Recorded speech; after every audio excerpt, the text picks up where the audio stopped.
Spring, 1944. The skies over Western Europe tremble beneath the roar of engines.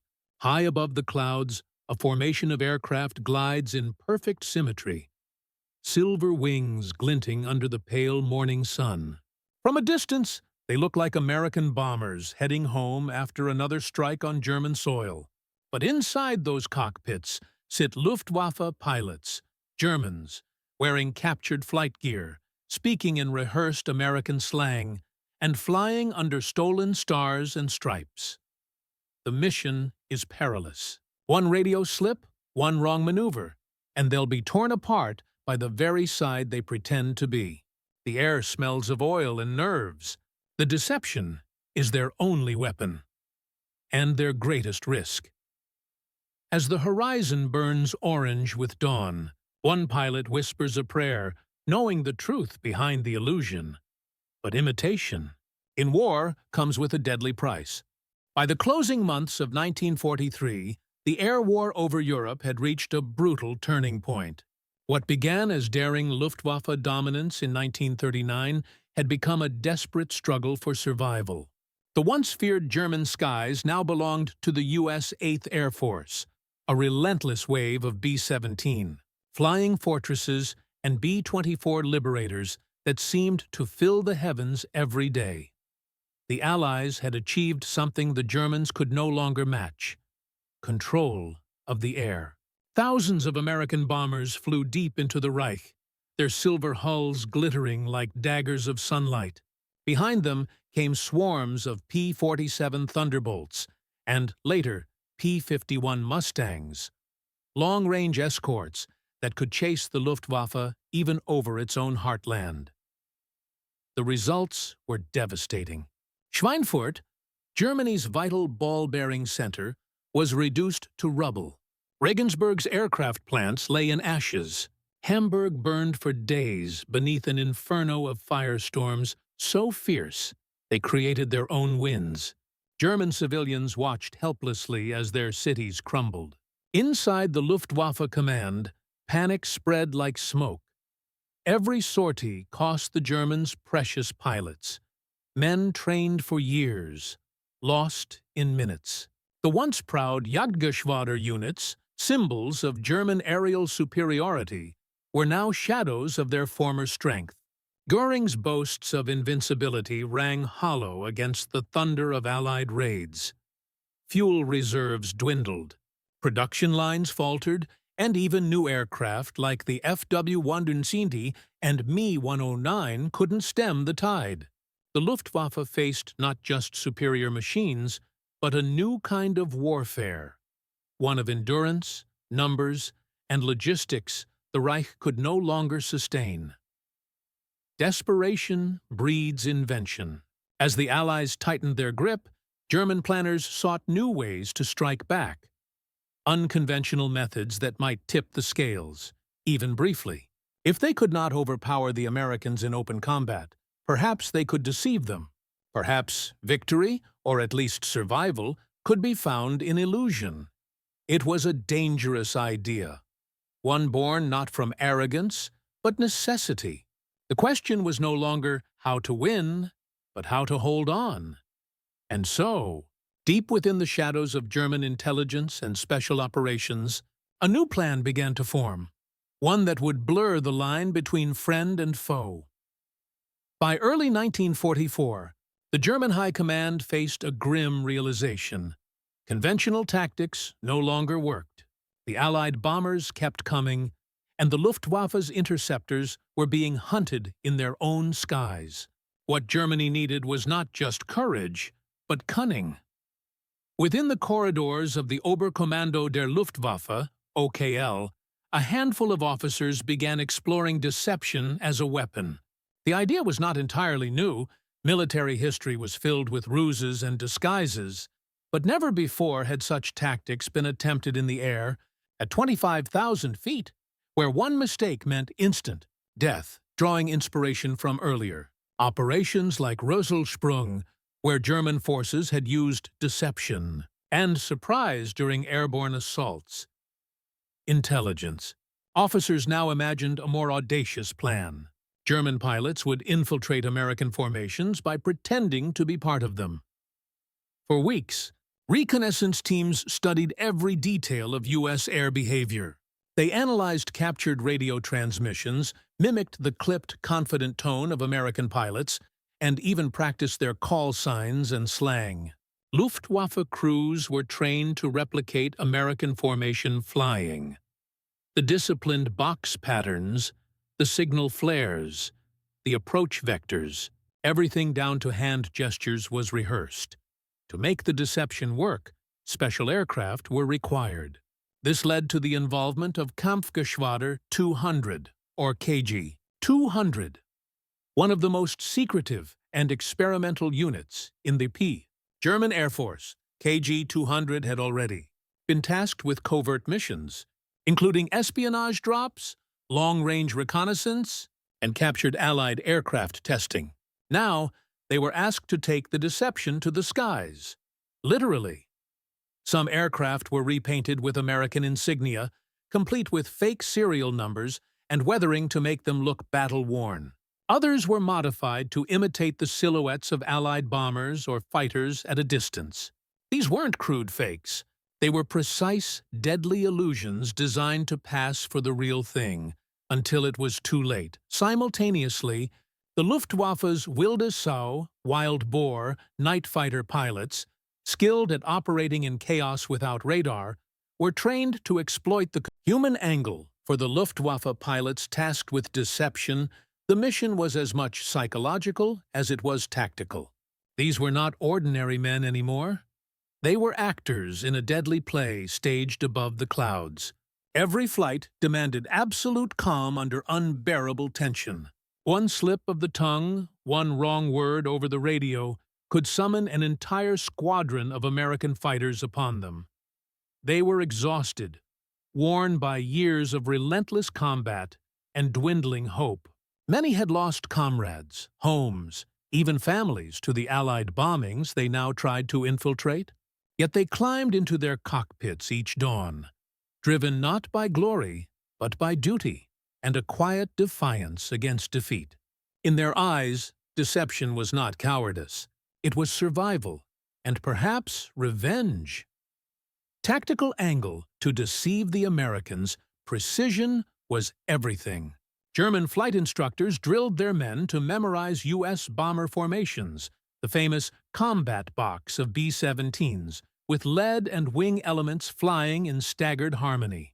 They studied footage, photographs, even fragments of crashed aircraft to understand how the Americans moved and communicated.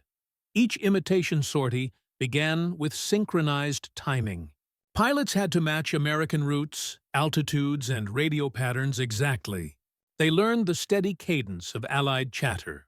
Short, clipped phrases like "bandits 9 o'clock high" or "tighten the box." German intelligence provided authentic call signs, frequencies, and squadron codes stolen through espionage. The result was eerie. Formations of aircraft that looked, sounded, and behaved like the enemy. But the closer the mimicry, the greater the danger. Flying in proximity to real Allied squadrons risked collision, misidentification, or sudden exposure. Technological angle to sell the illusion, the Luftwaffe's engineers turned to ingenuity. At hidden airfields, ground crews repainted German fighters in U.S. colors: olive drab, silver, or bare aluminum. Fake U.S. markings were carefully stenciled on the wings and fuselage, while tail numbers were copied from captured aircraft. Even exhaust smudges and oil streaks were replicated to make the deception complete. But the disguise came at a cost. The Me-109 and FW-190, despite their power, were smaller and faster than American planes. Their silhouettes betrayed them at close range, and any seasoned U.S. pilot could spot the difference. Modifications also interfered with performance. Heavier paint, altered insignia placement, and camouflage inconsistencies made the planes unstable under stress.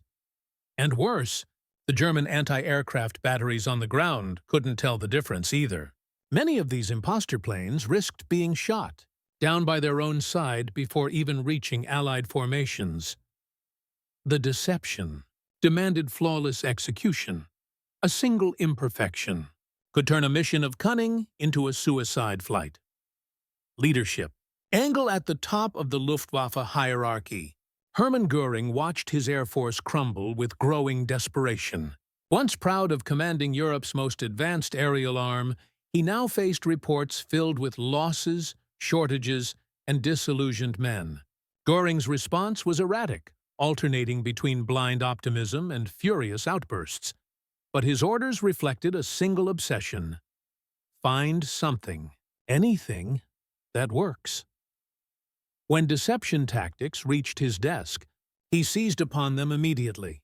He saw in them the ghost of German ingenuity, a final reminder that his Luftwaffe could still outthink, if not outfight, the enemy. His directives gave units like KG-200 freedom to experiment, even at the risk of breaking the rules of war. Pilots were reminded that their sacrifice could buy time for Germany's scientists to complete miracle weapons, the V2, two rockets and jet, fighters that might turn the tide. But Göring's optimism masked a darker truth. These were not strategic innovations born of strength. They were acts of desperation from a commander whose empire of the air was collapsing around him. Enemy angle. The American pilots soon noticed something strange. At first, it was only rumors, reports of friendly aircraft behaving oddly during missions, of planes flying slightly off formation or using outdated radio codes. Then came deadly proof. Allied gunners fired upon imposters masquerading as escort fighters or bombers, discovering only too late that they were German attackers. The U.S. 8th Air Force Command quickly adapted. Pilots were trained to verify call signs and maintain stricter radio discipline. Certain frequencies were changed without notice. New Year's Day, 1945. While Europe awoke under a thin veil of winter fog, hundreds of German aircraft were already cutting through the cold dawn. The mission was codenamed Operation Bodenplatte, the Luftwaffe's final, desperate bid to cripple Allied air power in Western Europe. To achieve surprise, German commanders employed every trick they had left. Deception, disguise, and speed would replace strength. Some units flew with altered markings or used captured intelligence to mimic Allied flight paths, hoping to pass unnoticed by radar and patrols. Their targets were the forward airfields of the Royal Air Force and U.S. Army Air Forces, the lifeline of the Allied advance across the Rhine. At 9 a.m., the sky above Belgium and the Netherlands exploded into chaos. Low-flying FW-1D-90s and Me-109s swooped in over frost-covered runways, strafing parked aircraft, fuel trucks, and maintenance crews. The attack was daring, almost suicidal. Hundreds of German fighters operating deep behind enemy lines with no guarantee of return. For a brief moment, it worked. Allied bases at Eindhoven, Brussels, and Asch were caught off guard. Dozens of Spitfires, Typhoons, and Mustangs were destroyed before they could even start their engines. Fires rose into the sky, turning the snow beneath them black. But deception can only last so long. As the fog lifted, Allied anti-aircraft gunners regained their bearings. Confusion turned to fury. Many German aircraft were misidentified by their own troops and shot down before reaching their targets. Even worse, some Allied pilots, scrambling to intercept, mistook returning Luftwaffe planes, painted with ambiguous markings, for friendly aircraft, delaying their response. Within an hour, the illusion collapsed. Allied radar detected the massive aerial surge, and American fighters, faster, higher, and better armed, scrambled in retaliation. What began as a coordinated strike dissolved into a deadly free-for-all. By late morning, the sky was littered with burning wrecks. The Luftwaffe had achieved tactical surprise, but at a catastrophic price. Experienced pilots, the last of Germany's veterans, fell from the sky one by one. The deception that had promised redemption instead delivered destruction. The Luftwaffe had gambled everything and lost. The hours that followed were pure aerial chaos. Reports from both sides described the skies over Belgium and the Netherlands as a living storm. Confusion, fire, and disbelief colliding in midair. At some airfields, German aircraft strafed the runways just minutes before Allied fighters took off. At others, both sides were already airborne, locked in twisting dogfights over a landscape of smoke and ice.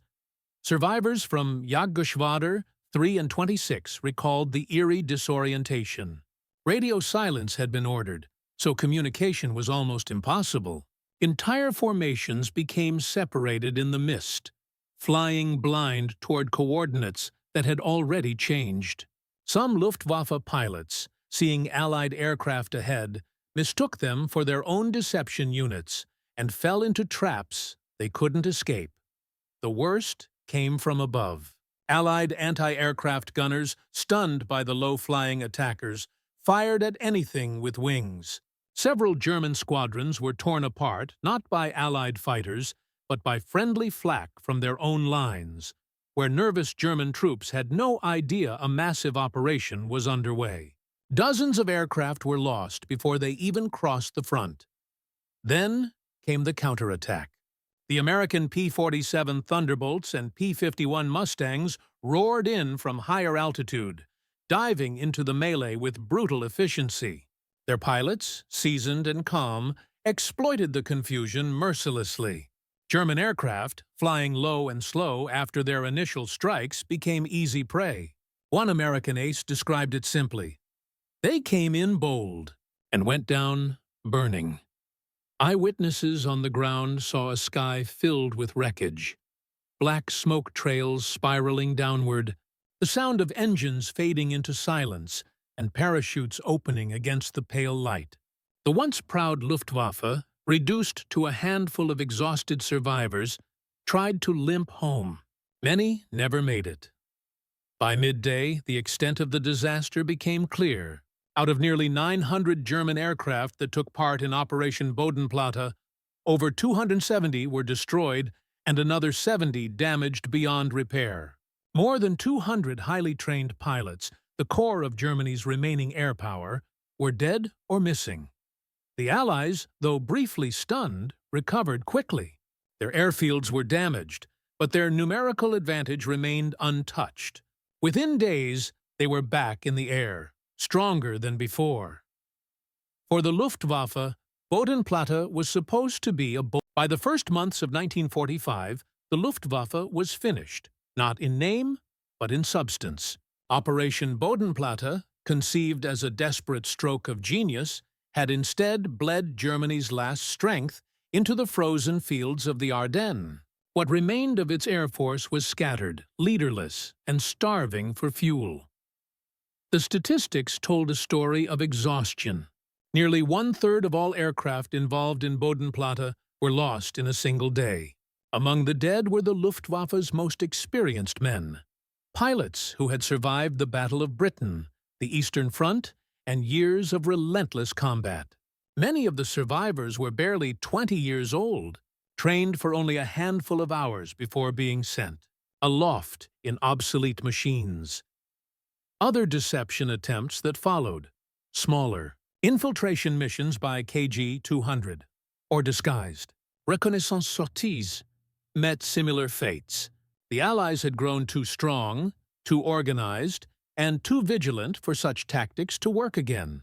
The once feared Luftwaffe, which had pioneered modern air warfare in 1939, was now resorting to illusions, unable to meet the enemy in open sky. Inside the shattered remnants of German air bases, the mood was one of disbelief and silent mourning. Pilots returning from failed missions found their comrades gone, their hangars bombed, their fuel tanks dry. Some wept openly beside their ruined aircraft. Others, too numb to feel anything, simply waited for orders that never came. Letters and diaries from the period reveal a haunting mix of resignation and shame. "We pretended to be them," one young flyer wrote, "but in the end, we were only pretending to be soldiers." Another called Bodenplatte, the last illusion of Göring's Luftwaffe, brave men sacrificed to a lie. As spring approached, Allied bombers roamed the skies unchallenged. German towns burned in daylight raids, their defenders powerless to intervene. The dream of deception had died, and with it, the Luftwaffe's last hope of relevance. The men who survived carried the weight of that final failure. Not only the loss of comrades, but the knowledge that courage had been wasted on impossibility. In the days following Operation Bodenplatte, Allied intelligence teams examined the wreckage and tactics with cold precision. What they found astonished even veteran analysts: aircraft painted with crude American markings, flight paths designed to mimic Allied bomber streams, and German pilots carrying falsified maps and radio codes. To the U.S. Army Air Forces, it was proof of the Luftwaffe's desperation. The deception had caused brief confusion, but its flaws were obvious. German aircraft lacked the exact shapes, sounds, and formation discipline of their American counterparts. Allied pilots quickly learned to verify friend from foe through subtle cues: engine pitch, throttle bursts, wingtip positions. What the Germans hoped would be their secret weapon became a cautionary tale in Allied debriefings. Imitation might buy seconds, but not victory. Strategically, the Allies concluded that Germany's resort to deception marked the end of its effective air power. No longer able to challenge Allied formations directly, the Luftwaffe had turned to tricks that could not alter the outcome. Post-war analyses by the U.S. Air Force and RAF used Bodenplatte as a study in failed operational surprise, a textbook example of how even clever tactics collapse without intelligence, coordination, and sustainable resources. These lessons shaped post-war doctrine. NATO air commands emphasized secure communication, rapid identification systems, and joint radar networks to prevent friendly fire chaos. The principle was simple: deception without control only breeds confusion, and confusion kills your own. For surviving German officers, Allied assessments were a bitter validation. Their imitation of American methods had shown skill and courage, but not strategy. Deception could never substitute for fuel, pilots, or industrial might. By May 1945, the Luftwaffe no longer existed as a coherent force. Its bases lay silent, its aircraft wrecked or abandoned, its remaining men prisoners of war. The deception missions, once symbols of ingenuity, were now remembered as tragic acts of futility. In the final winter of the war, the skies over Europe told a silent story, not of triumph, but of imitation. Once, the Luftwaffe had ruled those same skies with confidence and innovation. Now, its pilots flew under borrowed symbols, chasing an illusion of strength that no longer existed. The act of painting American stars on German wings was more than deception. It was an admission of loss, of power, of purpose, of hope. For the men who flew those missions, courage remained, even when reason faltered. They soared into battle knowing the odds, clinging to loyalty and duty in a war already lost. Beneath their disguises were human beings, exhausted, frightened, and yet unwilling to surrender the sky. Their bravery was not in victory, but in endurance. The imitation mirrored Germany's own collapse. What had begun as an empire of precision and dominance ended as a shadow play, mimicry replacing mastery, faith replacing fact. The cost was not just measured in wreckage, but in the moral erosion that comes when deception becomes the final weapon. In the end, the skies that once echoed with ambition fell silent, filled only with the faint smoke of broken dreams. The war had stripped away all illusions of glory, of control, of certainty, and as the clouds drifted over a ruined continent, they carried a quiet truth.